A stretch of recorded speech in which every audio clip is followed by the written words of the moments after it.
स्वागत है आप सभी का आपके अपने YouTube चैनल बायो रैंक में। मैं हूं नितिन यादव, स्वागत करता हूं आप सभी का।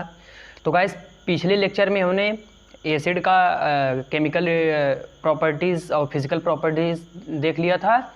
तो आज हम बेस के ऊपर बात करने वाले हैं और ये बेस का लास्ट टर्म है। हम यहाँ पर केमिकल प्रॉपर्टीज़ ऑफ बेस यानी कि हम क्षारकों के रासायनिक गुण पर आज बात करने वाले हैं।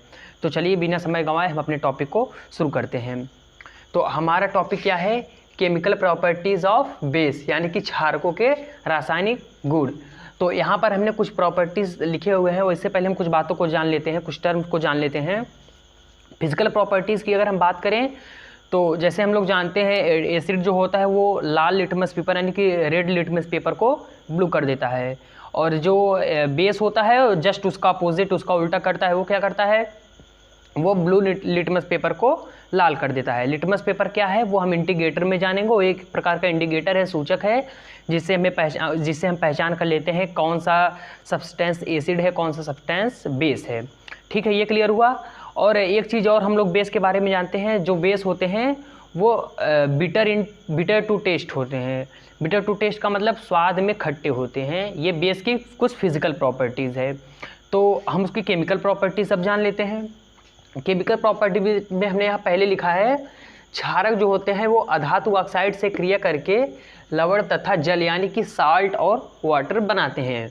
ठीक है, क्षारक अधातु ऑक्साइड से क्रिया करके लवण तथा जल बनाते हैं। ये इससे तो हमारा काम चलने वाला नहीं है, हमें तो रिएक्शन पर जाना होगा। तो हम लोग इसका रिएक्शन ले लेते हैं। पहले एक क्षारक ले लेते हैं। क्षारक लेते हैं कैल्शियम हाइड्रोक्साइड। ठीक है, ये कंफर्म हुआ आप लोग को, ये एक क्षारक है। 100% आप श्योर हो ना?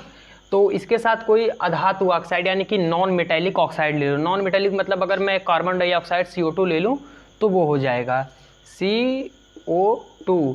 कार्बन जो होता है वो नॉन मेटल होता है, तो इसके साथ ऑक्सीजन आ गया तो ऑक्साइड हो गया कार्बन डाइऑक्साइड, यानी कि ये नॉन मेटेलिक ऑक्साइड है।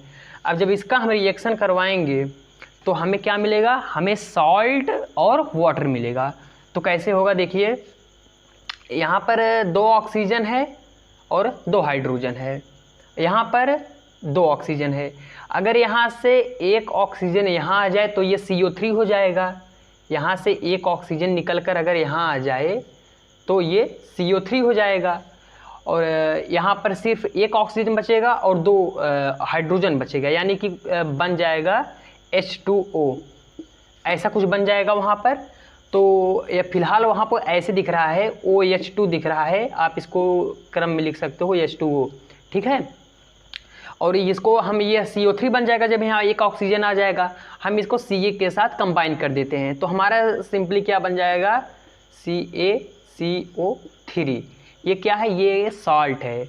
जितने भी धातु कार्बोनेट होते हैं और बाइकार्बोनेट होते हैं वो सब सॉल्ट होते हैं। तो यहाँ पर हमें सॉल्ट मिल गया और यहाँ पर सिर्फ H2O बच गया। केमिकल इक्वेशन बैलेंस है, आप चेक कर सकते हो। एक कैल्शियम यहाँ, एक कैल्शियम यहाँ, और यहाँ पर 2 ऑक्सीजन 2 हाइड्रोजन, यहाँ 2 हाइड्रोजन यहाँ है और 2 ऑक्सीजन यहाँ है। 2 2 4 ऑक्सीजन है यहाँ, 3 ऑक्सीजन यहाँ, 1 ऑक्सीजन यहाँ, और इक्वेशन बराबर है। बस हो गया, इक्वेशन बैलेंस है। चलिए अब हम दूसरा देख लेते हैं। हमने आगे क्या लिखा है? कुछ क्षारक को गर्म करने पर क्षारीय ऑक्साइड तथा जल प्राप्त होता है। देखिए, कुछ बेस ऐसे होते हैं जिनको जब हम हीट देते हैं तो वो क्षारीय ऑक्साइड में परिवर्तित हो जाते हैं, उसमें टूट जाते हैं। वो कैसे रिएक्शन देखिए, अगर आप ले लेते हैं एक magnesium hydroxide, magnesium hydroxide MgOH2। Magnesium hydroxide इसको मिल्क ऑफ मैग्नीशिया भी बोलते हैं। अगर आप इसको गर्म करोगे, इसको हीट दोगे, इसका मतलब यहाँ डेल्टा का मतलब हीट देना होता है। जब इसको आप हीट दोगे तो आपको क्या मिलेगा? MgO plus H2O। देख लीजिए इक्वेशन को ध्यान से देखिए, इक्वेशन बैलेंस है पूरा। एक मैग्नीशियम यहाँ, एक मैग्नीशियम यहाँ, 2 हाइड्रोजन यहाँ, 2 ऑक्सीजन यहाँ, 2 हाइड्रोजन यहाँ, 2 ऑक्सीजन यहाँ। ठीक है, देखिए बैलेंसिंग का मतलब ये होता है जितने नंबर में यहाँ पर हो रिएक्टेंट में हो उतने ही नंबर में प्रोडक्ट भी होना चाहिए। अब इस ऐसा नहीं ये यहाँ पर भी 2 होना चाहिए, आप इसको पूरा ऐड कर लो, इसको पूरा ऐड कर लो, अगर बराबर होना चाहिए बस आप समझ लो आपका इक्वेशन बैलेंस है। तो अभी तक तो हमने इनके 2 प्रॉपर्टीज़ देख लिए, लेकिन कुछ ऐसे प्रॉपर्टीज़ हैं जो भी बहुत कॉमन हैं। कहने का मतलब अगर हम वो प्रॉपर्टीज़ एसिड वाले में भी कर सकते हैं, न्यूट्रलाइजेशन वाला, हम जो न्यूट्रलाइजेशन का रिएक्शन है हम उसको एक एसिड में भी कर सकते हैं, बेस में कर सकते हैं। न्यूट्रलाइजेशन क्या होता है, वही जहाँ अम्ल और क्षारक क्रिया करके लवण तथा जल बनाते हैं, वही न्यूट्रलाइजेशन होता है। तो हम लिख सकते हैं क्षारक अम्लों से क्रिया करके उनके प्रभाव को नष्ट कर देते हैं तथा लवण तथा जल बनाते हैं। क्लियर है? क्षारक अम्लों से क्रिया करके, यानी कि जो एसिड होते हैं वो बेस से रिएक्शन करके उनके प्रभाव को नष्ट कर देते हैं, एसिड के प्रभाव के। अगर क्षारक जाएगा तो एसिड के प्रभाव को नष्ट करेगा, अगर एसिड जाएगा तो बेस के प्रभाव को नष्ट करेगा, जस्ट उसका उल्टा चलता रहता है। तो जो बेस होता है वो एसिड के प्रभाव को नष्ट कर देता है और साल्ट और वाटर बनता है। आपको एक रिएक्शन देता हूँ, रिएक्शन से समझ में आएगा।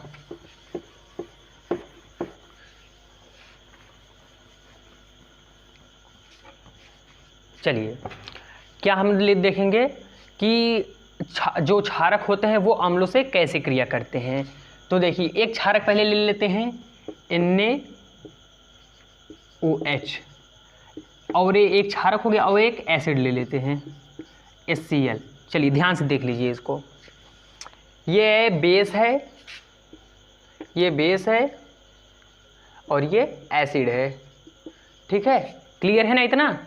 ये बेस है, ये एसिड है। ठीक है, अब इसका रिएक्शन कराइए, हमें क्या मिलना होगा, हमें क्या मिलेगा, हमें साल्ट और वाटर मिलेगा। देखिए यहाँ पर एक सोडियम है, यहाँ पर Cl है, इसको ले लेते हैं NaCl प्लस, यहाँ पर एक हाइड्रोजन, यहाँ 2 हाइड्रोजन H2 हो गया, और एक ऑक्सीजन 2 H2O।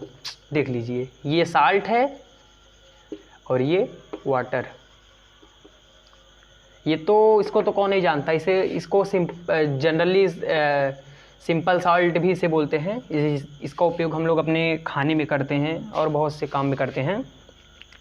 तो इतना समझ में आया। ये भी एक बेस का एक केमिकल रिएक्शन है। क्या है? जो बेस होते हैं एसिड से क्रिया करके उनके प्रभाव को नष्ट कर देते हैं तथा लवण तथा जल बनाते हैं। ये हो गया। अब और एक जान लेते हैं, एक प्रॉपर्टी इसकी है, जो क्षारक होते हैं वो सक्रिय धातुओं से क्रिया करके हाइड्रोजन गैस उत्पन्न करते हैं। ये तो खैर एसिड की प्रॉपर्टी भी ऐसी ही है। इसमें आपको काफ़ी चीज़ें मिलती जुलती मिलेंगी, ऐसे नहीं है बहुत अलग मिलेगा, बिल्कुल अलग नहीं मिलेगा। लगभग समझ लीजिए एसिड और बेस की अगर केमिकल फिजिकल प्रॉपर्टीज़ देखें तो लगभग समान है। बहुत होगा तो उसका उल्टा होगा, बस ऐसा कुछ अलग इसमें नहीं है। ठीक है, तो अब हम लोग देखते हैं जो बेस होता है वो एक्टिव मेटल से रिएक्शन करके हाइड्रोजन गैस लिबरेट करता है। ठीक है, आप इसका जो लैंग्वेज जो भी एग्ज़ाम में लिखा जाता है वो आप लिख लीजिएगा, हम सीधा रिएक्शन करा रहे हैं। ठीक है, देखिए क्या बोला अभी, जो बेस होता है, बेस कोई ले लीजिए, चलिए ले लेते हैं कौन सा, NaOH। NaOH अब इसका सक्रिय धातु से क्रिया करके ZnNaOH, चाहे आप Zn को पहले लिख लो, बात एक ही है, ये क्रिया करके हाइड्रोजन गैस लिबरेट करता है। देखिए एक बने कुछ भी, इसे ऐसा नहीं है हाइड्रोजन बन सकता है, उसके अलावा कुछ और भी बन सकता है, लेकिन हाइड्रोजन बन रहा है ये इम्पॉर्टेंट है। हाइड्रोजन के साथ कुछ और बन रहा है वो तो बात की बात है, लेकिन हाइड्रोजन बने ये इम्पॉर्टेंट है। NaOH के Zn से क्रिया कराएंगे तो क्या होगा, हो जाएगा Na2ZnO2 Na2ZnO2 प्लस H2। ओहो, आप बोलोगे सर ये कहाँ से आ गया, ये कहाँ से कैसे बन गया। देखिए ये केमिकल, ये जो इक्वेशन है ये इक्वेशन भी बैलेंस नहीं है। कैसे बैलेंस, इसको पहचानेंगे कैसे बैलेंस नहीं है। देखिए यहाँ पर हमें हाइड्रोजन निकालना है, हाइड्रोजन का मतलब सिर्फ H नहीं होगा। अगर हम सिर्फ H लिखते हैं तो एक एटम हो जाएगा, हमें H2 निकालना है। H2 निकालने का मतलब यहाँ तो सिर्फ एक H है, कैसे काम चलेगा, और वहाँ पर हमें 2 H दिखाना है। तो क्या करेंगे, हमें यहाँ पर मजबूर होकर यहाँ पर 2 लिखना पड़ेगा। ठीक है, चलिए यहाँ पर 2 लिख दिया। अब तो यहाँ 2 हाइड्रोजन हो गया, अब तो 2 H मिल जाएगा। जब अब वहाँ पर ये 2 H तो मिल गया, लेकिन उसके साथ ये जो 3 लोग और हैं, इनका मैटर कुछ गड़बड़ हो रहा है, तो इनको भी बैलेंस करना पड़ेगा। तो इनको बैलेंस किया गया है वहाँ पर, देखिए। अब सोडियम भी 2 है, तो देखिए यहाँ पर भी 2 सोडियम है। ठीक है, जिंक अकेला है यहाँ भी, और यहाँ पर ऑक्सीजन बचा, ऑक्सीजन भी 2 है, यहाँ भी ऑक्सीजन 2 है। आई होप आपको समझ में आ गया होगा। यहाँ पर 2 होने का मतलब सोडियम भी 2 है, ऑक्सीजन भी 2 है, हाइड्रोजन भी 2 है, सब 2 है। और यहाँ सिर्फ 2 होने का मतलब सिर्फ सोडियम 2 है और उससे कोई उसका लेना देना नहीं है, सोडियम 2 है। ठीक है, आई होप आप सभी को ये समझ में आ गया होगा। और उस दिन लास्ट लेक्चर में हम एक बात बताए थे, शायद जब एसिड बेस का पहला वीडियो था, उसमें एक टर्म हम बताए थे, एल्कलीज और बेस में डिफरेंट क्या है। बहुत ही करीबी डिफरेंस है। जैसे एल्कली,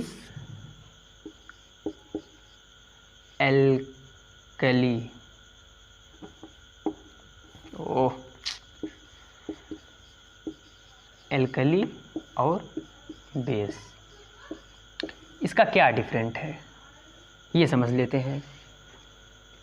देखिए, जितने भी बेस होते हैं वो बेस भी होते हैं, जितने बेस होते हैं वो बेस भी होते हैं, और जो बेस वाटर में सॉल्युबल होते हैं, जिनको वाटर में सॉल्युबल किया जा सकता है, वो एल्कलीज भी होते हैं।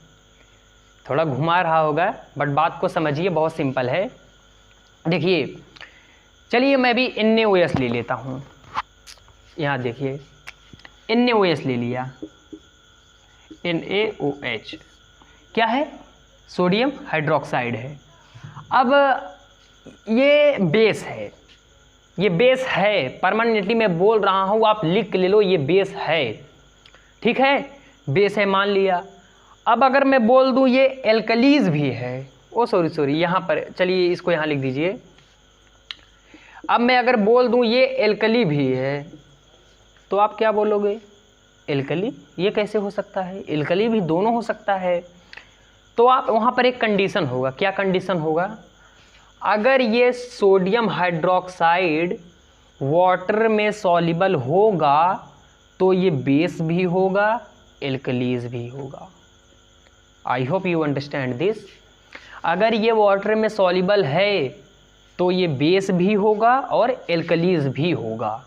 आपको समझ में आ चुका होगा। कहने का मतलब बहुत सिंपल है। देखिए, सभी बेस होते हैं, यानी कि सभी क्षार होते हैं, मत वहाँ कंफ्यूज हो जाएंगे हिंदी में, आप ऐसे समझिए, सभी बेस होते हैं, लेकिन सभी एल्कलीज बेस नहीं होते। एल्कलीज वही होंगे जो वाटर में सॉल्युबल होंगे, और बेस तो सब हैं, चाहे वो वाटर में सॉल्युबल हो चाहे नहीं हो, बेस है, लेकिन उसी में से जो स्पेसिफिक हैं वो एल्कलीज हैं। आई होप आपको ये समझ में आ चुका होगा। अगर हाँ, इसका एग्जांपल देख लें, ऐसे कौन से एल्कलीज हैं, जैसे देखिए सोडियम हाइड्रोक्साइड हुआ, सोडियम ऑक्साइड हुआ, और ये एल्कलीज बता रहे हैं, sodium oxide, sodium hydroxide, potassium oxide, potassium hydroxide, ये सब एल्कलीज हैं, और बेस भी हैं, एल्कलीज बेस दोनों हैं। और अगर सिर्फ परमानेंटली आप बेस देखो तो इसे फेरस ऑक्साइड हो गया, फेरिक ऑक्साइड हो गया, और एल्युमिनियम हाइड्रोक्साइड हो गया, अमोनियम हाइड्रोक्साइड हो गया, ये सब क्या हैं, ये सब सिर्फ और सिर्फ बेस हैं। क्योंकि ये एल्कलीज क्यों नहीं है, क्योंकि ये वाटर में सॉल्युबल नहीं है, इसलिए ये एल्कलीज नहीं है। और जो वाटर में सॉल्युबल होता है वो बेस भी होता है, एल्कलीज भी होता है। चलिए, आई होप आप सभी को आज का ये लेक्चर पसंद आया होगा, और अगर लेक्चर पसंद आया होगा तो वीडियो को लाइक कीजिए, कमेंट कीजिए, अपने फ्रेंड्स में शेयर कीजिए, और आप हमारे साथ हमारे टेलीग्राम चैनल पर जुड़ सकते हैं, जहाँ पर इसके नोट्स हम प्रोवाइड करते हैं। बहुत से स्टूडेंट्स जुड़ चुके हैं, आप भी जुड़िए, और आई होप आपकी प्रिपरेशन अच्छी चल रही होगी। तो आज के लिए बस इतना ही, मिलते हैं अगले वीडियो में। Best of luck.